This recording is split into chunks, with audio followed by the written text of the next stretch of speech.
Okay, so we left off last class starting a new topic, and that is why the mitzvahs are so detailed and why we have them. And we gave two answers to them. We started the third. We're going to finish off the third today, which is probably one of the most important out of all of them, anyway, according to the Rambam.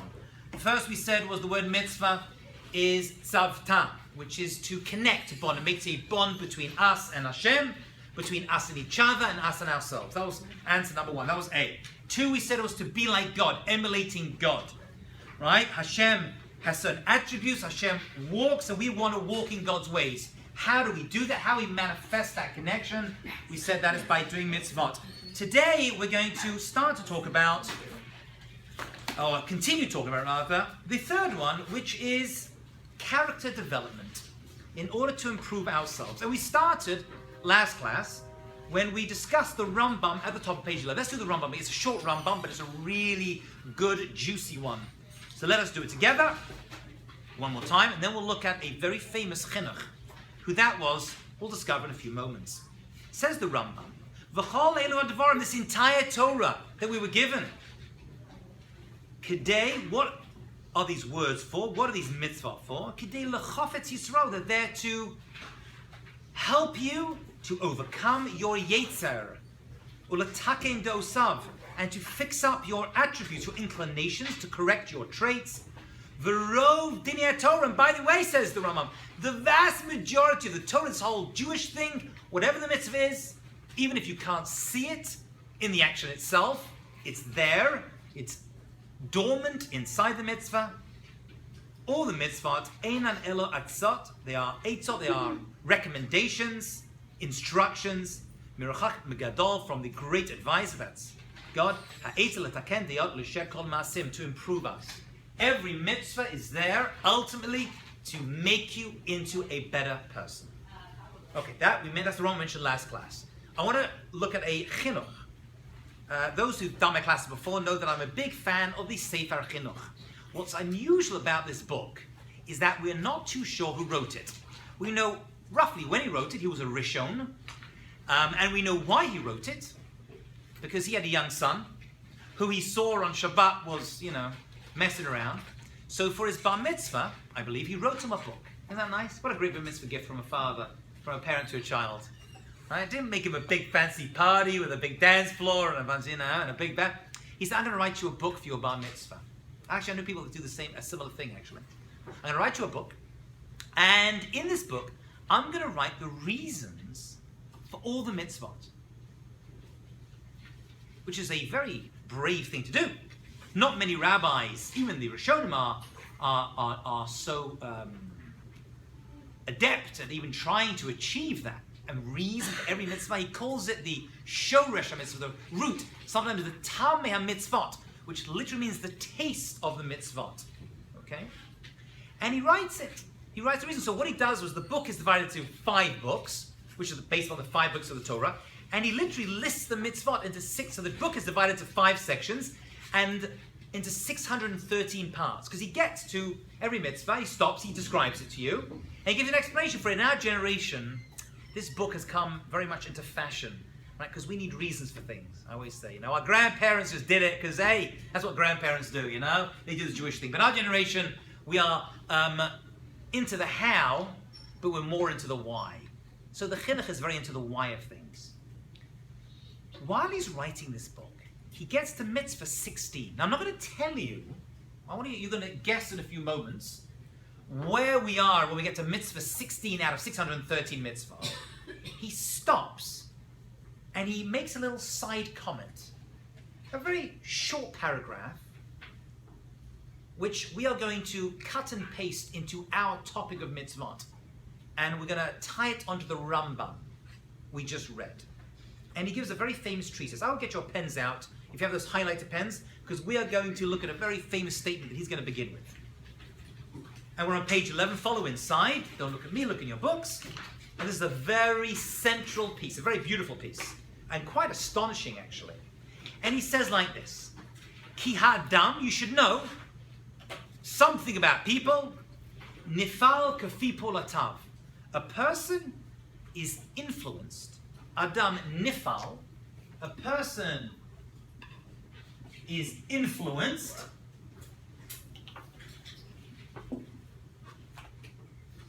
kafi, according to pa'ulatav, according to their actions, by their actions. Can someone turn on the AC in the back? I know it was a little bit cold before. Do you mind just give it the button on the right hand side? It's getting a bit schlitzzy in here. Thank you so much. Adam nifal k'pia pa'ulatav. A person is influenced by their actions. First of all, just that statement alone. Is that a bit unusual, that statement? A person influenced by their actions? What should a person be influenced by? By their thoughts, right? All these Jews in therapy, what does the therapist say? Right? All these Jews are spending millions of dollars, and they say, work on your mind, work on your thoughts. But that's a good thing to do. I'm not belittling it in any way. But you work on your thoughts, and you work out your life. And here he says, well, actually, you are influenced by your actions, by what you do. What you do influences who you are. And then he goes and explains a little bit. And then, by the way, please remind me, I want to figure out where we are in the Tariag Mitzvah that he starts to make this statement. And he says like this, V'libo, a person's heart, V'chol machshavotav, and all of their thoughts, Tamid, always, Achar ma'asav, follow your actions, what you do. Shu oseh behem, that you do with them. Now he says, by the way, this is a double-edged sword. Im tov, vimra, whether your actions are good or whether they're bad. If your actions are good, that's one thing. If your actions are bad, that's going to do something else.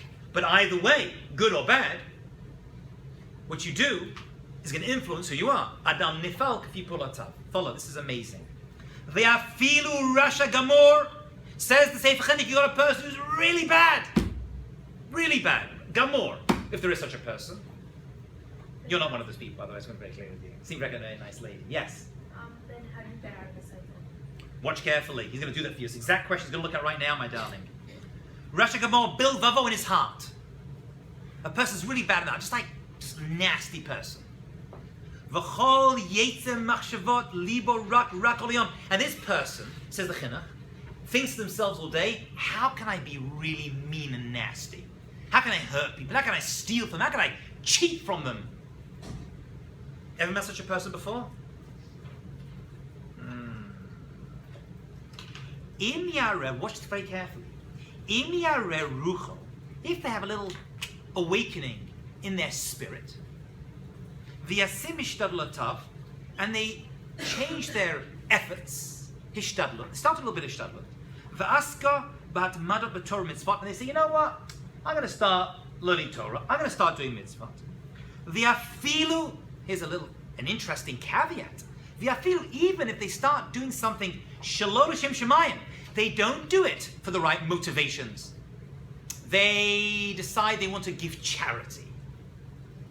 But not because it's the right thing to do. They do it because they want everyone to look at them and be like, oh, Hajiyaf, he's a charity giver. I put my name on the building, Hajiyaf. Right now I can't afford to put it on a window, but I put it on a building. Why? Because I want people to look at me like, oh, what a chashuv person. Right? So they start to do stuff that's good, but even if not for the right intentions, they do it because they want recognition, honor, power. Miyad, immediately, look at his words. His words aren't used lightly. Yinateh elatov. This person starts to lean towards the good. Over koach masaf, and the power of this person's actions, yamit hayetzara, is going to kill the yetzara. Why? Ki acharei ha'pu'ulot, because after a person's pu'ulot, their actions, nimshachim halevavot. What's nimshachim? Dragged and pulled. Your hearts will be pulled after your actions, not your thoughts. Don't try to fix your mind. You can do that as well. But you want to change your actions. You got a person who's really, really bad, really nasty. And in their mind, they think, you know what, I've got to become better. And they take a quarter out of their pocket, and they put into the pushka, into the tzedakah box, Says the Sefer Chinuch, oh, we're on our way to being a tzaddik. You've changed. Your actions have changed who you are. V'afilu, look at the opposite of this. This is amazing. V'afilu miya adam, let's say you get a person, tzaddik. What a nice person. Gamor, like really good. Uvavoy yeshav tamim, and they're just nice and sweet. You know, there's people always nice, always sweet, and in their hearts, they're like, oh, I got to do more. Oh, I got to be a better person. That's all they ever think about. Im ulai, if perhaps, yasek tamid buram shel dofi, they get involved in shtus, in bad actions, but they're a good person. All day they say, oh, I got to be a better person, and I got to do better, and I want to be better, but they start getting involved in nonsense. Yashuv lisman min azman mitzakat livol liot rasha gamor. You know what's going to happen? This person becomes a bad person because their actions are not matching their thoughts. Right, this is radical in his time to say such a thing. Ki yadua, because it's known. For him, it's like, it's poshut. Everyone knows this. Ki yadua davar ve'emet, and it's true. Shekol adam nifal kefi polatav. A person follows their actions. You do good, a little bit of good, doesn't say massive, a little bit of good, you start to become good. Even if you're thinking all day, how can I hurt people, how can I affect them? And the opposite. You think good all day, but you do bad stuff, you'll eventually become a bad person. That, he says, is the basis to all life. Two things. Number one, where, those who've not heard this from me before, because I think I mentioned this in previous classes, right? I think so. Where do you think we are by Mitzvah 16 in the Torah that the Sefer HaChinuch has stopped? He said, oh, pause the video. Video, not anymore, right? Pause the YouTube video, right? And let's discuss this. Where are we in the Torah? The clue is Mitzvah 16, right? That he starts to discuss this idea. What do you think? Where are we in the Bible at Mitzvah 16 that he wants to take this little detour? Take a guess. Throw it out, don't be shy. Yes. Lavan. He was bad, but no. Yeah? Noach. No, not up to 16 there. That's still early on, and not too many mitzvah when it comes to Noach. Keep going. You're gonna have to go forward a little bit. Yeah? Paro, good. Getting closer, getting warmer. As I tell my kids when they play that game, it's getting warmer, but you need to get hot. Yeah? Yossi's brother. Yeah, you've gone back. You can't go back. You gotta go forward, sister. Keep going. You're doing good. You're thinking, I like this. We should try this more often. Keep going forward. I'll give you a clue. There's lots of mitzvot at this point. This is where the mitzvot like kick in big time. Much later than Esau.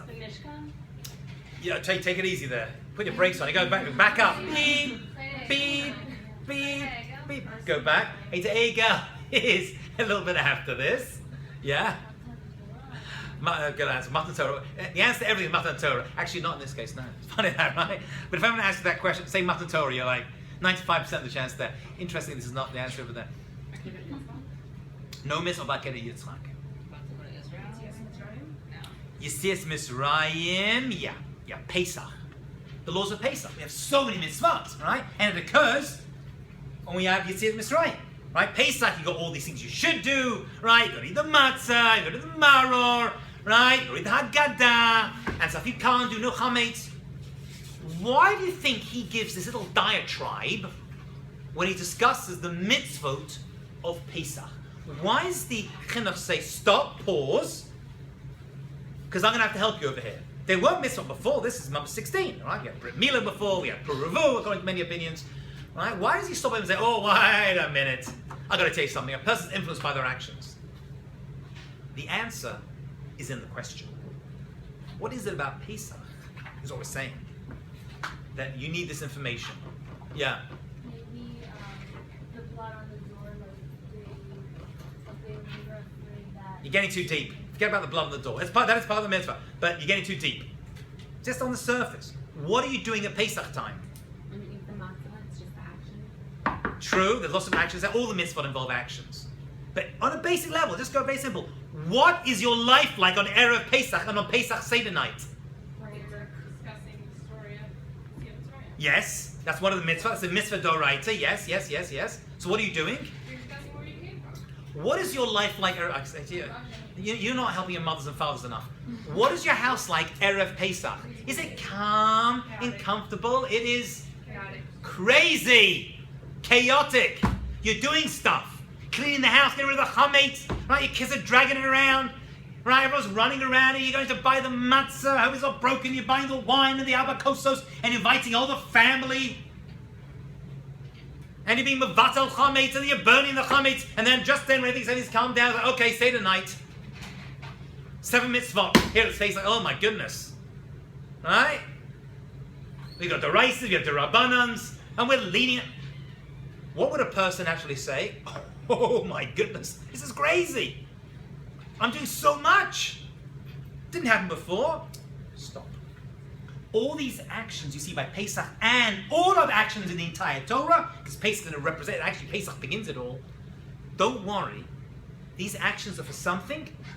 They're not for nothing, and they're going to change you. A person's influenced by their actions. Where do we see most of the actions during the year? In the Jewish household? Pesach. It don't get nuttier than Pesach, ladies. It don't get crazier than Erev Pesach, right? That's when it really kicks in. That's what he's doing. Okay, so that's why he chooses this point. I must tell you a story. If you don't mind. It's story time with Rabbi Hedger. I love this. This is my favorite story. I was actually going to tell it Motzei Shabbat in Great Neck. So if you like it, I'll tell it. I think I told them that before. They get upset when I repeat stories because they want, new merchandise for their money. The story is told of the Chavetz. I must say, it's a beautiful story. I always relate the story to this piece. The Chavetz Chaim was approached by a man who was offered a job in a bank. Heard story before? Great story, this. So he wanted to know if he should take the job. Now, people think, ask the rabbi, dating problems, is this spoon kosher? But you should actually go if you should get a job. That's what. So the Chavetz Chaim gave an amazing answer. He says it depends which window you get the job in. What does that mean? We see in those days, there used to be different windows for different jobs. There was one window for the depositing the money, and another window for withdrawing the money. Now we have the same teller to both. But it's actually, in those days, there were 2 jobs. I don't know why, maybe it was heavy, whatever it was. One window, with the bars, I'm talking about? The guy with the little hat and the band. One window was for taking money, the deposit window, and another one was for withdrawing the money. And the Chavetz said, well, you got job, but which window is your job offer in? And the guy said, what's the difference? Both get the same pay. And the Chavetz said, it's very, very important. This is this amazing story, an explanation. This could change your life, even the job you take. He says, I'll tell you why. You see, if you work in the deposit window, that means you're spending your entire day taking. And that's going to make you into a taker. But if you work in the withdrawal window, you'll spend your entire day giving. Now, you're not taking money and stealing it, and you're not giving out your own money. But that's not the point. The action of taking all day will make you into a taker. And the action of giving money out all day, though it's not your money, you're not giving tzedakah, you're just giving the guy. It's his money. The action itself makes you into a giver. I always tie that story to this piece. What you do is what you become. Just the action, the flexing of that muscle of giving makes you into a giver. Right? And it's not even a mitzvah. He's doing a job. He's getting paid for it. That makes you who you are. Yes. Can you explain again why this is connected to Pesach? Because Pesach, good question. Why is this connected to Pesach, this idea? Because Pesach, you're doing a lot of stuff. And a person will stop and say, one second, can't I just sit there and remember Zecher, let's see it Mitzrayim, let's sit around a table, let's play guitar, let's hug a tree, and let's all sing. We were slaves in Egypt. And he says, no, you've got to do lots of stuff. Why do all the mitzvot, except for 6 of the constant mitzvot, involve action? Because the mitzvot change who you are. How? by doing stuff. By the action itself changes who you are, whether you see it or not. Which takes us to the next midrash. And the midrash tells us, asks a question, then answers it. One second, my darling, I'll be there in a second. Hold on. I want to hear your question, y'all. I really do. Because you have good questions. V'chi, it says, Ma ichbad le'akadosh baruch hu. Why does God care? Lemisha shochet, for the shochet, the killer of animals. Min atzavar, which chot min oref. Why does God care if you shacht an animal via the neck, the back of the neck, which renders the animal not kosher, or whether you shacht the animal by the front, from the throat, which renders the animal kosher? What does God care? Dead is dead. Same knife, same animal. And the Midrash gives a really weird answer, but it fits into what we're saying. He says, I tell you why. Lo natnu mitzvot ela tzaref behem et habriot. God gave us the mitzvah l'tzaref, to purify, to cleanse, to refine humanity. There's something about that mitzvah of killing an animal via the neck or the throat, somehow, and well, as we're going to see next class, eating that animal as well, even eating the animal which was killed the right way, the wrong way, that is going to affect and refine us as people. So even in shechita, or even eating, right, what you eat is going to impact who you are. Right? Every mitzvah, whether you see it or not. Charity, hey, give charity, it makes sense. But even putting on tefillin, eating matzah, bringing a korban, whatever it was, anyone that mitzvah, d'oraisa or d'rabanan, it's going to impact who you are. Yes, Yael. It's not really a question, it's kind of like the same thing as with Shabbat though. We say Kiddush and Salah just kind of like to recite that we're aware, to make aware. So it's not necessarily like our actions shape us also, but it's just like once you say it, then you become aware of it, and like awareness leads to more things. You know? Yael, you have made a beautiful comparison that the Rambam himself makes between the actions of Zecher L'Yetziat Mitzrayim and Pesach is related to Shabbat. Like both are Zachor, says the Rambam. Remembrance. Right. And how do we, that's good, I'm pleased you mentioned that. Even in Judaism, how do we remember stuff? Oh, you got me excited now. It doesn't happen too often at my age. How do we remember stuff? It says Zachor. On Pesach, we have to remember, we say in Egypt, we got to do something. We have to eat the matzah, we have to lean, we have to drink the 4 cups of wine, we have to read the Haggadah. That's how we remember stuff. And it says you have to remember Shabbat. What do you remember Shabbat? It's Shabbos. How do you forget Shabbat? How do you forget Pesach? Right? Everyone's going crazy, right? All the shelves are like lined. How do we? It says by actions. So the Rambam makes the comparison. He says, Pesach and Shabbat have the Zachor connection. Remembering something doesn't involve sitting down remembering it. It involves action, active memory. Absolutely. That's the next phase the Rambam takes. Excellent. Yes? Did you say that... Probably. Okay, you say that if you eat an animal that was not shechted correctly, Yes. it will affect you Yes. negatively? Yes, I did say that. And I'm going to show you the sources inside. Even if you're going to a restaurant and you have no idea if this animal is shechted, even a kosher restaurant, you assume it is. There's no noticeable difference. So how It's would that trust, affect- I know. You're saying if you were to eat it with good faith. I remember asking that same question. I want to hold it. I will answer it now so you don't think I'm like avoiding your question. I remember asking that question as a kid to my Rebbe, and he gave me the following answer, which I didn't like. I'll be honest, I didn't like the answer. And I still don't. But I'll tell you what he said. In good faith. These ones are already beaten. And he's still teaching at the same school, like 40 years later. He said, if you go into your fridge to pull out some food and accidentally bring out a spoiled food by accident and eat it, it's a mistake. It's still going to affect you. It's an unfair, I don't like it, but it's still going to affect you. We have to understand why. What I'm going to do after this, I have a section on kashrut. I'm going to use that mitzvah to represent everything we're discussing so far. Why that mitzvah I singled out, I'll show you why when we get there. Something about kashrut, which is going to help us see soul and body working together. So we're going to pull that out. There's something about kashrut, it's going to illustrate a lot of these ideas. So we're going to get there, God willing. But either way, it still does influence you. Truth is, though, you're right.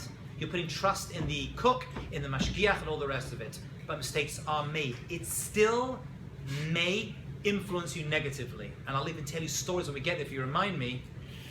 of the Rambam giving a fascinating help to the Yemenite Jews, right? Which is why the Yemenite Jews are obsessed with the Rambam, obsessed with him because he saved their lives, and it involves this. So when we get there, you remember your job. What's your name? Hadassah. Your Hadassah. Yeah. Good. Your job is to remind me of that story, the Rambam. We get to Kashrut, okay? Because it's a wild, wild story. Okay. I just put down a small piece of Rav Volby at the bottom. And I do it because it's a nice piece. But everyone thinks, well, if we all have the same mitzvah, then we all have the same souls. And the answer is no. We don't know. Every soul is unique. Just as your face is unique to you, says the Gemara. Just as two parsufim are not shaveh, are not the same. So too, no souls are the same. And the mitzvah influence everyone differently. Okay? I'll just mention that.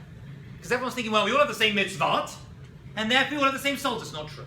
Everyone has a unique mission. Actually, the Rambam says amazingly that really people come to this world with one mitzvah they have to fulfill, their life mission. And then one mitzvah becomes, how do you know what that mitzvah is? That's a good question. Whatever you're inclined towards becomes you've got to do all of them. I can't be like, oh, my mitzvah is tzedakah, that I won't keep Shabbos. You know, they ain't going to fly. But everyone's got one mitzvah that their soul leans towards that becomes their mission in life. Okay? So that depends who they are, and then the tiyot, what they lean towards. Okay, so although we're discussing this in general terms, when it comes to specifics, everyone is different. Everyone has certain mitzvot. You've got to do all of them. There's some things that some people like to get involved in charity. Some people are obsessed with Shabbat. Some people want to help the poor. Some people are obsessed with tefillin. Right? Some people want to candle lighting. Right? They want to make that. Everyone has their own netiyah towards a particular mitzvah. Okay, it's not everyone's the same. So we have the same mitzvot, but people lean towards various ones according to their soul's mission in this world. Yes. Yeah. And this is why Sparking starts before earlier, like to do more like influence. I don't know. I don't know if it's related. It could be. Should we do more sins? I don't know. I know I do. Yeah. Before when we were talking about how a person is influenced by their actions, Yeah. you gave the bank story. Yeah. Since we're supposed to do it with mitzvot, you're supposed to like do the action and it'll make us better. Yeah. But I feel like I don't really get that because I feel like if the thought isn't there, it doesn't really matter. Very, very good. This is a very classic question. You know what Mina says? Mina says, well, second, you telling me we should do stuff and not believe it, not think about it? This is a very famous question, answered by many commentators. And I like to call it the Naseh v'Nishma. What's better, think or to do? Why? I think good. So that's the question of Har Sinai, right? We are the people who do, but then you've got to think as well. But first the action comes. And then you don't wait till you understand everything and know everything before you do everything or anything, right? At some point you've got to do it, okay? So first we do, and I don't appreciate it. I wake up in the morning. Sometimes I wake up in the morning, I don't want to go to shul. I know, right? The rabbi doesn't go to shul. Happens to everyone. Like, oh God, here we go again. I'm going to go back to shul, and I'm going to, So I'm like, you know what? To me, it doesn't make sense. And the answer is, so you don't want to go this morning. Still got to do it. But it's meaningless to me this morning. Yesterday was something, maybe tomorrow will be, but right now it's meaningless. You still got to do it. And the answer is because your actions will affect you. By doing it, eventually you will come to, having said that, if you're just action with no thought, then that's nothing. Then it's meaningless. So those people, those people that usually like famously known in Tzfat, that they'll come up to men and like put a feeling on them just to like. Not just in Tzfat, it happens here in New York City. No, but that's like the place I think of when I think of that. Like, does the person that puts the tefillin on, even though like they don't really care that they're doing it, do they get anything? Great answer. And the answer is, according to what we've seen, yeah. Just putting it on. Who knows what the motivations are? Motivations are, I don't know what I'm doing over there. I'm putting leather straps on my arm. The whole thing's very weird, but I don't know, something to do with Jewish. And this, rabbi wants to, put tefillin on me. Yeah, it impacts them. Is it kind of like the fake it till you make it type of situation? I don't like that. Fake it till you make it. I don't want to call it fake it. It's not fake. It's real. It may not have so much meaning now. It is real. I'm doing it. I'm doing it. But if you're not putting any thought into it, how is that real? I didn't say you're not putting any thought into it. You just don't have all the thoughts you're meant to have in order to do It's it. like a subconscious thought, maybe? Maybe. Or I don't want to do it right now. By the way, I'll say it even better than that. Maybe it's better this way. I mean, this is a much bigger discussion. but I don't want to go too much into it, but I will mention, maybe it's better, maybe when I do something because I don't want to do it and still do it anyway, maybe that's better than like, oh, I can't wait to do it. Like, if I can't wait to do it, then okay, you'll just do it. If I don't want to do it, I do it anyway. That shows a certain desire to still do the right thing, although I don't feel like it. Which in most cases we don't. Yeah. You said, I mean, at least I think you said that if someone does a mitzvah without like they're not thinking about it, without any intentions, then they don't get credit for that mitzvah. I didn't say they don't get credit for that. You get credit for the mitzvah. I'll be very clear with you. If you do an action without machshava, you still get mitzvah.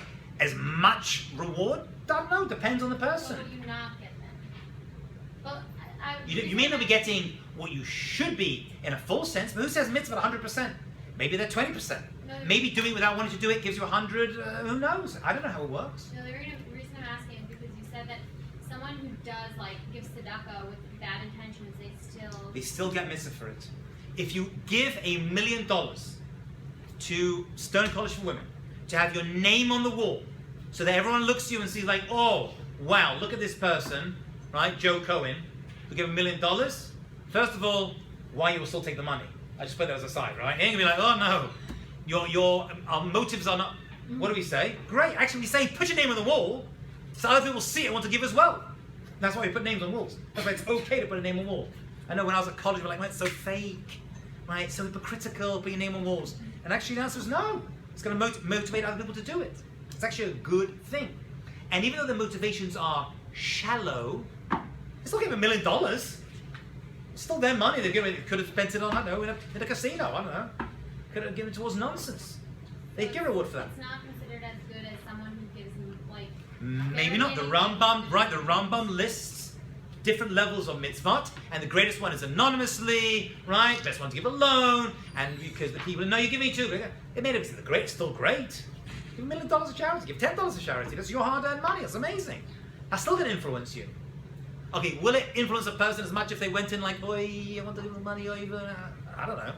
Maybe Hashem prefers the first one. Who knows? All right. We don't know. We can't judge. Yeah. You have a lot of kids who like grow up and know their parents and they have to do all the things and then they just become really like. I always get this question. Somewhere in the course. You get someone with lots of kids who just do it, like FFB kids. And then they like hate it. Oh, they hate it? Bad experiences, Oh, dear. and they feel resentful towards- Yes. You're talking about OTD, off the derech. This is a very. You heard that They were before. never on the derech. They were just doing things because they were told to do it, not because they actually put thought into it. So how could they be on derech in the first place? Oh, I'm hearing you. I'm hearing you.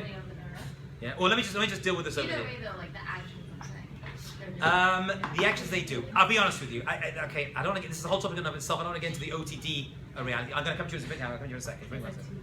Yeah. Okay. You're right.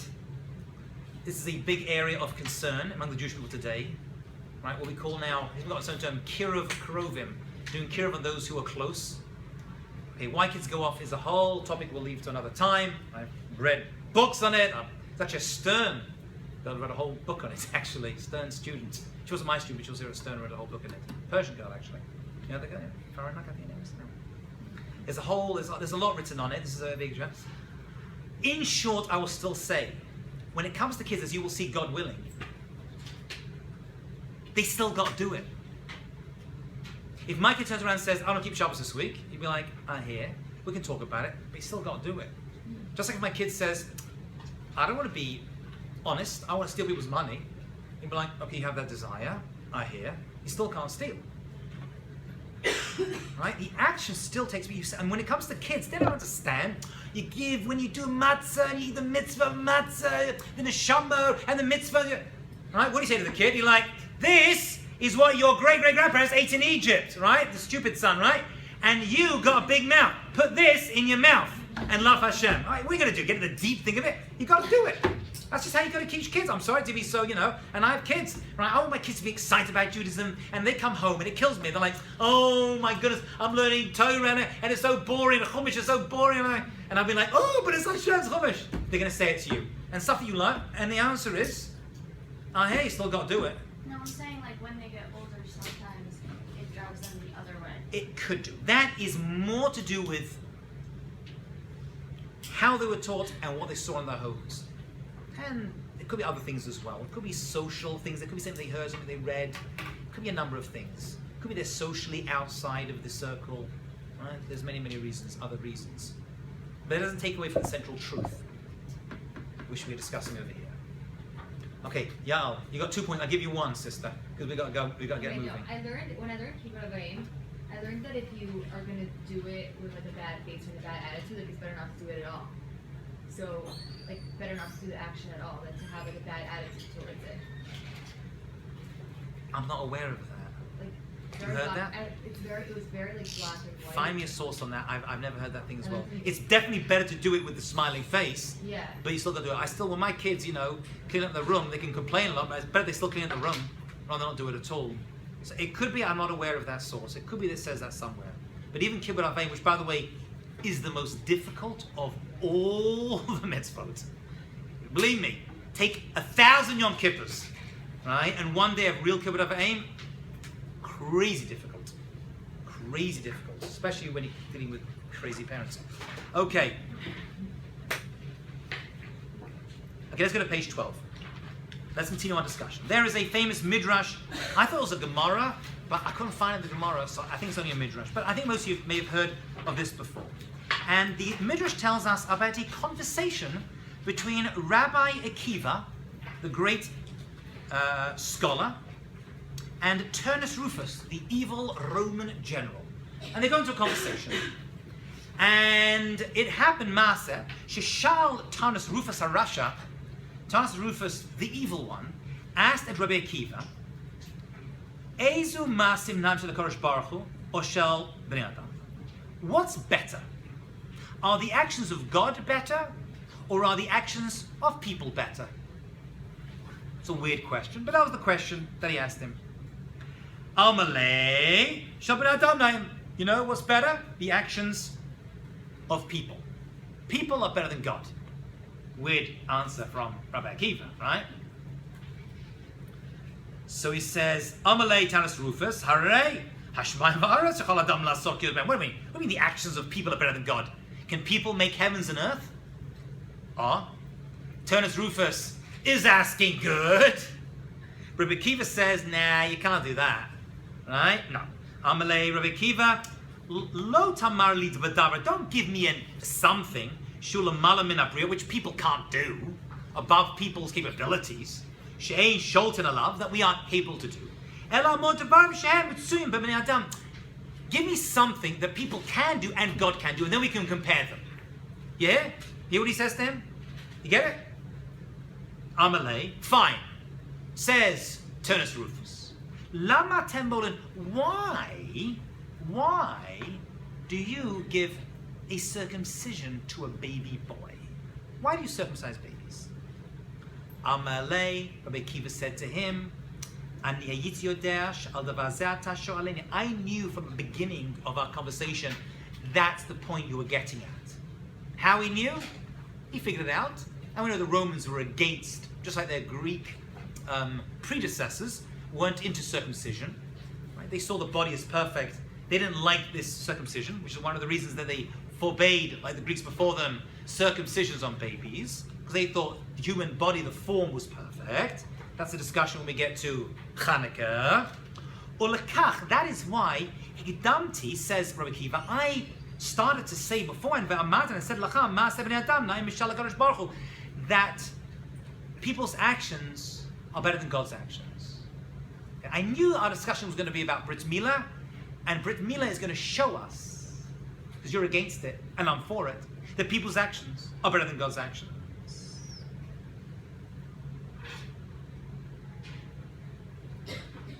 Heavy Rabbi Akiva Shibanim. So Turnus Rufus says, well, prove it to me. And Rabbi Akiva brought him stalks of wheat, Shibanim, ugaluskot, and cakes. Right, a nice, big, delicious 7-layer cake. And he says, over here we see wheat, and here we see cake. Which one, Turnus Rufus Harasha? I doubt he called him that, but it would have killed him. But he says, which one of these is better? Are grains of wheat better than a cake? And Turnus Rufus said, well, obviously the cake is better. He says, well, who made the cake? And he said, a person did. So he says, there you go. There you go. Amalei ein Elonaim yoter mishbalim. Cakes are better than storks. What is Rabbi Akiva telling Turnus Rufus? What is Rabbi Akiva telling Turnus Rufus? Wheat, stork, circumcision, God better than people. What is going on over here? Please make some understanding of this. That God gave humankind the raw materials for us to refine. And Very, very nice. Beautifully put, Miss Marcus. God gave us the raw materials. It is our job to perfect it. That is the mashal. What's the nimshal over here when it comes to, because the conversation is about circumcision. What's he saying to him on a deeper level? Yeah. That we are given a body, yet immediately, before the baby does anything, right? The parents bring the baby, which is actually their mitzvah to bring the baby to circumcision. Unless the baby is not circumcised and then he reaches bar mitzvah, he's got to do the mitzvah himself or get someone else to do it for him, which is very common, right? Especially with Jews from the former Soviet Union and from Hungary. I know many such Jews that I've been involved in who were, the parents did not give them circumcision. The mitzvah very unusual. The mitzvah transfers to the community, and then from the community, if they don't do it, to the person themselves. Right, so what's the mitzvah? The idea is we're born, but we need to perfect ourselves. So the circumcision, why that part of the body, is an interesting discussion for now. But still, the mitzvah, you've got to do this, and that perfects the person. We're not made perfect. Actions will improve the person. Okay, we're not made perfect. You have to do something on the child. And the Romans were like, no, we're like the Greeks. We think that the body is perfect. You're desecrating the body by doing this. We're like, no, we have to perfect. Right? God makes the baby, and then we do something to make it better, which is a metaphor for all of life. Okay, 45 minutes on that piece. That's great. Okay, let's do D. Where else do we have mitzvot? So the Ramban is going to say, well, the mitzvot have another function. Let's recap.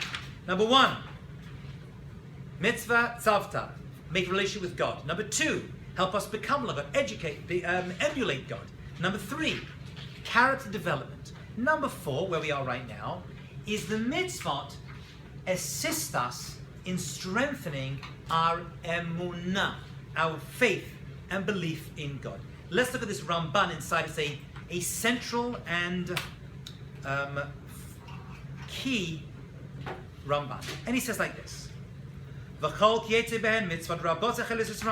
notice that many of the mitzvot come to help us remember Yetziat Mitzrayim. Anyone know how many mitzvot come? Zecher Yetziat Mitzrayim? No, no? I don't, which is what I'm asking you, by the way. A lot. A lot is a good answer.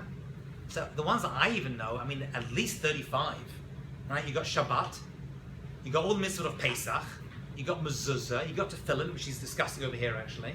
Right? So over here he starts to discuss this. All of them come do this mitzvah to remember Mitzrayim.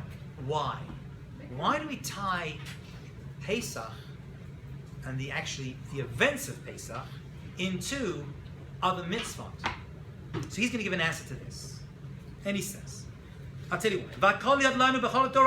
All these come to us in the generations, Eidut, as a testimony. By the way, over here he differs with the Ramban, by the way. The Ramban has a different interpretation than the Ramban. He follows on the Moftim. Oh, that's a good word, that. Actually, 2 nights ago, wrote a letter mem in a Sefer Torah on Moftim, on miracles. Nice. They come as a sign, as a testimony to the miracles that happened when we left Egypt. So when you do these mitzvot, what you're actually doing is remember the miracles that happened originally. When you keep Shabbat, you remember the miracles of Mitzrayim. That's why he says Zechar Mitzrayim, right? When you do all the mitzvot of Pesach, all of these mitzvot remind you, oh, one second, you know why you're doing this? Because your great-great-great-great-grandfather and your great-great-great-grandmother were slaves in Egypt. You know what God did? He did amazing miracles, and he took them out miraculously. Mitzvot equal miracles. Miracles equal faith in God. That's the basic equation. Mitzvot, Messiah Mitzrayim. We do mitzvot to remember Mitzrayim. Mitzrayim was miracles. Miracles increase our faith. There's a God who runs the world, who controls the world, who has input in the world. Shaloi shtachus, you shouldn't forget. Remember what happened back then. Do something. And this stopped people saying, no, that never happened. What are we talking about? My father put on tefillin, my grandfather, my great-grandfather, my great-grandmother were at the Pesach Seder, and their parents were all the way back to the first ever Seder in Egypt in the year 2448 when we left Israel. All of this is there to increase our emunah. Elokim in God. Ki hakone, look at the example he gives. Ki hakone mezuzah, bezuz, a person buys a mezuzah for a few dollars. That's not zuz, but for a little bit of money. Echad, the kaba petron, he puts that little mezuzah on the door, on your front door, right? But it's kaven, and then you have kavanah, binyana kavar hoda b'chidush olam. Just that mitzvah, that action, what's written inside there is the first paragraph of the Shema, which has within it all of the basic principles of faith. There's a God, God created the world, God gives nevuah to mankind, helps them. All these mitzvot, all these ideas are tied in that little one cheap mitzvah of mezuzah on the door, that God is involved in the world, God runs the world, Yeshkachak is took us out of Egypt, v'gam nevuah, v'hamin b'chol, pin Torah, and that God gave us the Torah. All that is wrapped up in that little mitzvah. So when you do that mitzvah, and when you pass it, when you put your hand on it for a split second, what do you think? Like, oh, wow, Shema, hey, we were slaves in Egypt. God did miracles for us. Right? We're a special people. We have a mission. Right? God made us his chosen nation. All the other stuff that comes with it. And then he says, and this is the answer to our question, even small, quote unquote, small mitzvot that people like, that's a small, I'll take a biggie. He says, don't think that.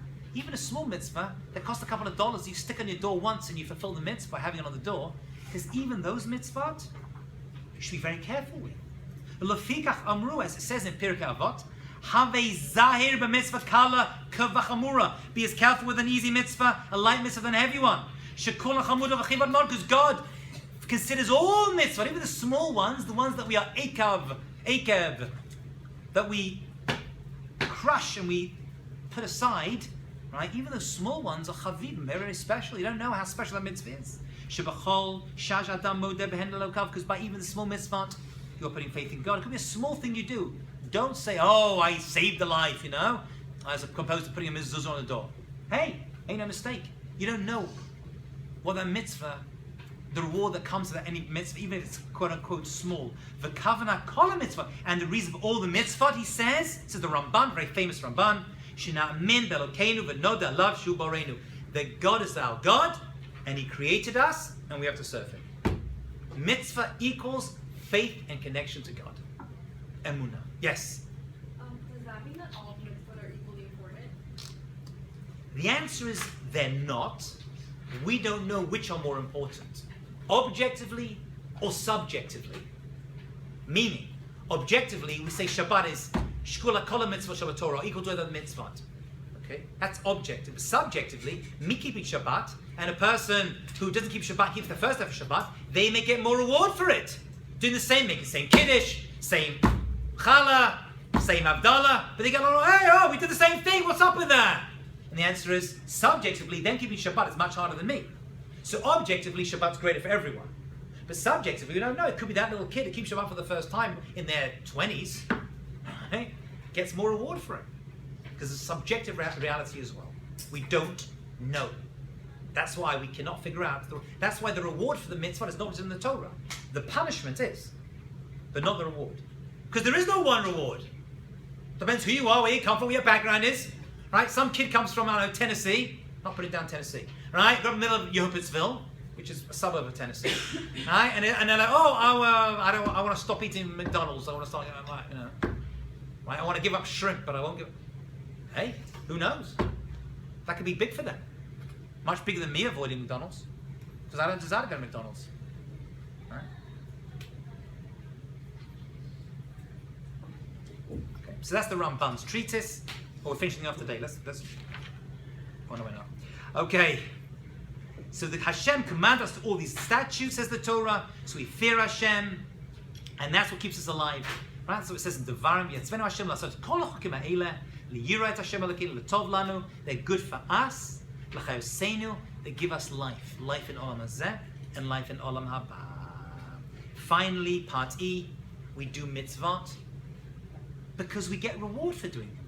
There is a selfish reality. Why do we do them? Because Hashem wants to give us reward. And by doing them, we get them. As the Gemara says, this is a piece they read many times in synagogues about someone called Rab Chaneh ben Akashia, who says Hashem wants to give us reward, and therefore He gave us mitzvot. He wants us to do well, and He gave us mitzvot. For example, says the Gemara, Hashem says, don't drink blood. Anybody have a desire to drink blood? Anyone here want to follow Idi Amin Dada and drink blood? No. You know, every time you don't drink blood, you get rewarded for it. Right now,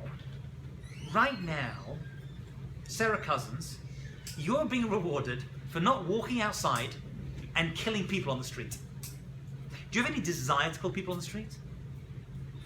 Sometimes. I hear. Maybe you're not a good example. Yeah, but you know. But there's a little bit. You know, right now, I'm being very serious. You're right now being rewarded. Now, the reward is tiny because the desire is negligible. Sometimes someone will annoy you and you're like, I want to kill them, right? Right, but you're being rewarded for that right now. So Hashem gives us mitzvah to reward us. Now, it depends upon our own Yetzirah. According to our Yetzirah, so too comes the reward. Not you, but a person may desire to, I don't know, speak Lashon Hara. They don't speak it, the reward is much greater because we all want to speak Lashon Hara, right? Who doesn't want a nice juicy gossip?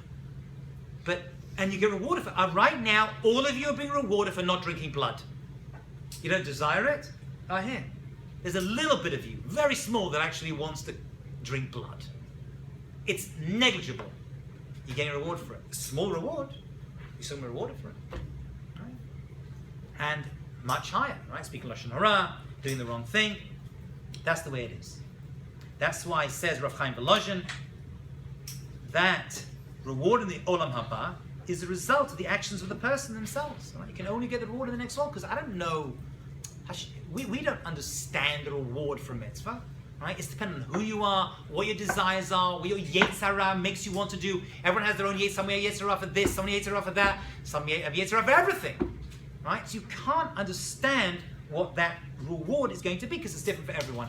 But in Olam Haba, it all becomes very, very clear. It all becomes very, very, very, very clear. Okay? Which is why, turn over the page. I know we're rushing. Kitame Mitzvah says Rav Chaim Volozhin. That's why a complete explanation. Kitame Mitzvah atchilatam lo nitgalu adayin l'shum adam. Even Moses didn't know the reward for mitzvot. He couldn't fathom the reward. It's spiritual in nature, but it's also impossible. It's impossible to know. Because who knows how the eternal reward for a small action. It's impossible. Even Moshe Rabbeinu couldn't figure that out. Right? It's so deep. And that's where the Rambam says, even though the laws of the Torah are from Hashem, even though we can't understand the reason for a mitzvah and the reward for it, still we are obligated to figure them out, which is basically what Torah is. When we study Torah, you're trying to figure out the reason for a mitzvah. Right? And the Rambam and the Chinuch and others, some are not into it, but they're into it. They're like, we have to look at the Tamei Mitzvot. Tamei is the taste. You've got to still figure them out. Right? You'll get more out of them. You still got to just do it. Right? But he says, no one understood it. Even Shlomo HaMelech couldn't figure them out. Which mitzvah did Shlomo HaMelech have trouble figuring out? The wisest of all people? The what? That's an interesting answer. He didn't say he could. He thought he figured that one out, but thought it didn't apply to him. I thought that's why we can't look for reasons, because then you could like... Right, that's exactly it. Some say you shouldn't because that's the mistake that happens with it. But even he admitted he couldn't figure out all the reasons for the mitzvah. And what was the example of that mitzvah that he couldn't figure out? That one he thought he knew the answer to, so he tried to fix it. Not having too many wives, and he says, I know the reason for it, I'm not going to fall for that, so I'll marry lots of wives. But which one did he say, even I can't figure it out? Paraduma.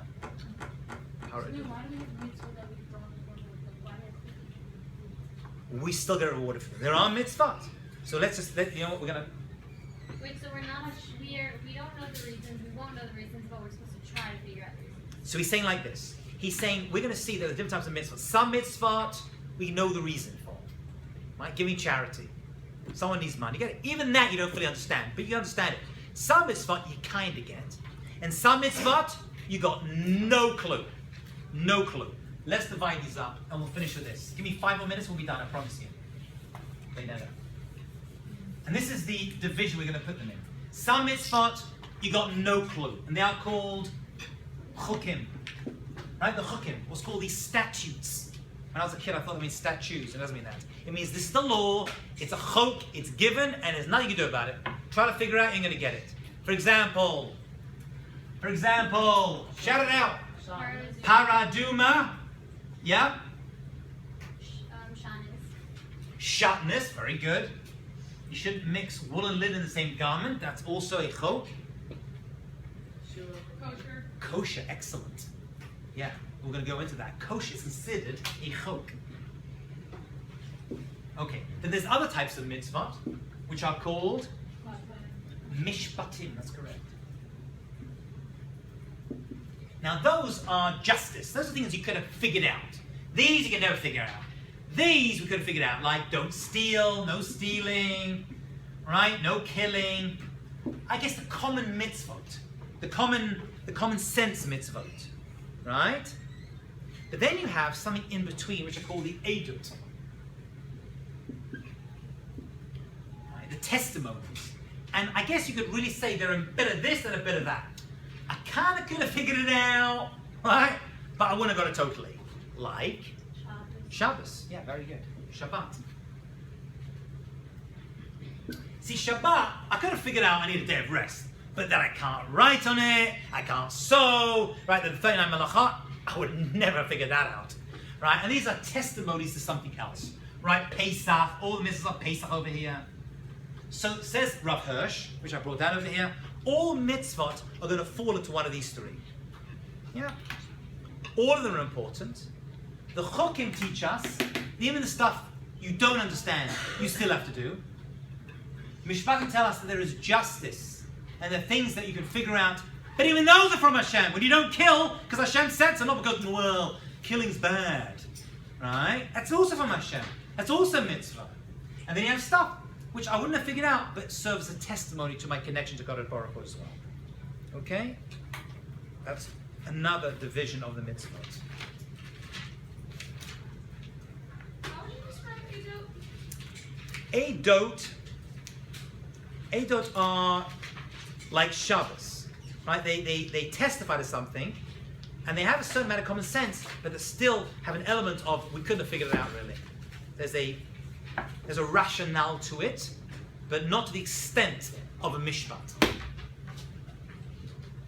Right? They intrinsically, edut intrinsically testify to our covenant with Hashem, like Jewish festivals, Shabbat, circumcision, tefillin, mezuzah. They're signs, they're testimonies. We're going to finish with the Chavis Chaim. I know, just push with me the last bit, if you don't mind. It says the Chavis Chaim at the end, page 15, the beautiful Chavis Chaim Yodua, who the Chol Adam Yeshar Ramach Avrim V'Shasa Gedim, a person has 248 limbs, 365 sinews. Yes, I will. A person is made up of 613 parts. 613 parts, 248 limbs, 365 sinews. Okay? 248, 365. What are referred to as Ramach and Shasa. These are not words, these are numbers. 365, 248. He says not only is your body divided into those parts, yeah, he says a person's neshama is divided into 613 parts as well. 248, 365. Limbs and sinews. Ramach Everim V'Shasa Gidim. Which one's limbs and which one's what? I don't. These 248 limbs, right? Parts of the body, and these are sinews, the bits that connect them. Whatever those anatomical parts are, I'm not too sure. I once heard a talk from Abraham Tversky, he defined it. I can't remember, I don't know what he's talking about. But that's how we understand it. This is famous. We have Ramach, Evarim, and Shasa Gidim. Okay? So you have 613 parts of the body. Listen very carefully. We'll finish with this. These correspond to 613 parts of the neshama. Everyone's neshama is divided into 613 parts. Okay? So it's body and soul. 1 second, I recognize this 613. Where do we see 613, Sarah? Mitzvot, very good. And I've seen this division before. 248 mitzvot. Aseh. 365 mitzvot. Lo taseh. Oh, 1 second. Chavetz Chaim is bringing this all together. And he says, corresponding to these 248 positive commandments, 365 negative commandments, according to the limbs and sinews, right? A different part of the body is connected, a person's neshama is connected to those 613 as well. These 613, these mitzvot, correspond to different parts of the neshama and different parts of the body, because we said the body contains the neshama. This is the punchline, follow carefully, of the whole course up to now. Subsequently, he says, when you do a positive mitzvah, you end up affecting that part, you do it with that part of the body, and you end up affecting that part of the neshama. Right? It could be you do Mayim Achronim, I heard from a rabbi once, and that could affect your spine. How, I don't know. Right? Although there is a book called the Sefer Hasidim that actually lists parts of the body in the mitzvah, actually lists the mitzvah according to the part of the body you do it with. Right? Because you hear the shofar, and you walk into the sukkah, and you walk into the mikvah, right? And you eat the matzah, and you walk to shul. So every mitzvah can be actually brought down to a part of the body. He's saying, the Chavetz Chaim is saying so beautifully, that these 613 correspond to the 613 parts of the body, and 630 parts of the neshama. So when you do the action for that mitzvah, it affects that part of the body and that part of the soul. It's all one thing. It's a very deep idea. We're running through it, but it's a beautiful idea. So go through it yourselves afterwards. And then he says, Ukasha Adam, page 16. When a person does a mitzvah with a certain part of the body, what you're actually doing is Shore Latilo, in the future, there will shine Or Hashem, God's light, Al Oto Ever, on that part of the body. I don't know what that means, but that's what the Chavetz Chaim says it. He probably knows what he's talking about. Nimsa, and therefore you find, Ukeshadam Makema Ramach Asin, when you do 248 positive mitzvot, Azu Adam Hashalem, you become perfect in those 248.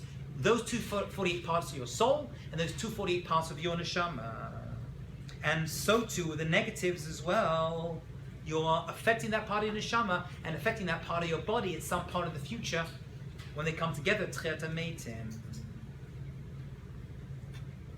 I know we rushed through that, but that is a big piece right there. If he had a mic, he would have dropped it at that point. Yes? You said whenever we do 248, like the 45 piece of the whole body. Eventually, that part of the body you do it with affects the part of the soul, and the soul ends up affecting the part of the body, and it all comes together. He's just attaching, well, he's not, he's explaining how each part of the mitzvah is attached to that part of the soul. Fantastic class, we did a lot. Thanks for rushing with the end. Shabbat Shalom, we'll pick this up on Tuesday, God willing.